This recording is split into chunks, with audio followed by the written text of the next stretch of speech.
রাতের আঁধারে মাছের মড়ক বালুরঘাটে, মাথায় হাত ব্যবসায়ীদের। ক্ষয়ক্ষতি প্রায় ৮ লক্ষ টাকা।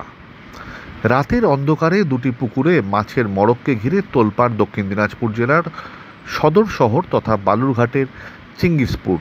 স্থানীয় দুই ব্যবসায়ী দীপক মালি ও অমিত আগরওয়ালের লিজ নেওয়া পুকুরে ভেসে ওঠে বিপুল সংখ্যক মাছ। দীপক জানান তার প্রায় ৬ লক্ষ টাকার এবং অমিতের দাবি তার প্রায় ২ লক্ষ টাকার মাছ মরে নষ্ট হয়েছে। এক ধাক্কায় এত বড় আর্থিক ক্ষয়ক্ষতি, হতবাক হয়েছেন ওই দুই ব্যবসায়ী। পুকুর মালিকদের সন্দেহ, পরিকল্পিতভাবে রাতের অন্ধকারে কেউ তাদের মাছ মেরে ফেলার জন্য পুকুরে বিষ প্রয়োগ করেছে।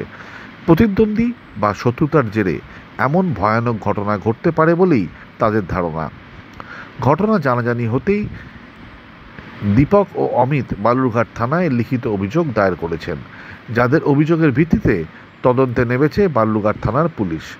এদিকে এই মাছের মড়ককে ঘিরে পুরো চিঙ্গিসপুর এলাকায় আতঙ্কের বাতাবরণ সৃষ্টি হয়েছে। ব্যবসায়ীরাও ক্ষতির আশঙ্কায় উদ্বিগ্ন। তবে পুলিশ ঘটনাস্থল খতিয়ে দেখে দোষীদের চিহ্নিত করার জন্য জোর তদন্ত শুরু করেছে। দীপক মালি বলেন, ১.৫ বিঘা লিজ নেওয়া পুকুরে প্রায় ৬ লক্ষ টাকার মাছ মরে গিয়েছে। ঘটনায় ব্যাপক ক্ষতির সম্মুখীন হয়েছেন।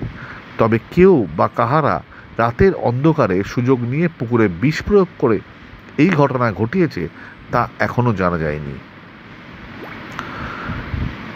বালুরঘাট থেকে জয়দীপ মৈত্রর বিশেষ রিপোর্ট, সত্যম নিউজ।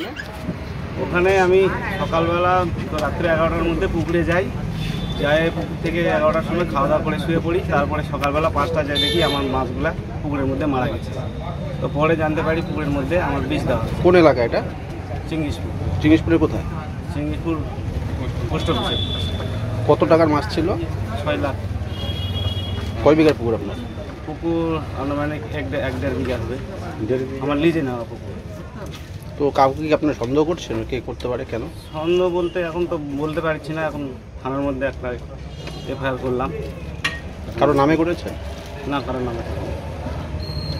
তো কি মনে হচ্ছে হঠাৎ করে আপনার পুকুরে বিষ দিল? বলতে তো পারছি না এখন কি মনে হয়। কি কি মাছ ছিল? মাছ সব রকমেরই মাছ ছিল, মানে রুই কাতলা থেকে মাগুর কানো সব রকমের মাছ। কি চাইছেন আপনি? একটু বিচার চাচ্ছি। কি নাম আপনার? নাম কি? দীপক মালি। ভয় নয়, আপোষ নয়, শুধু সত্য খবর পরিবেশনার প্রত্যয়। সত্যম নিউজ।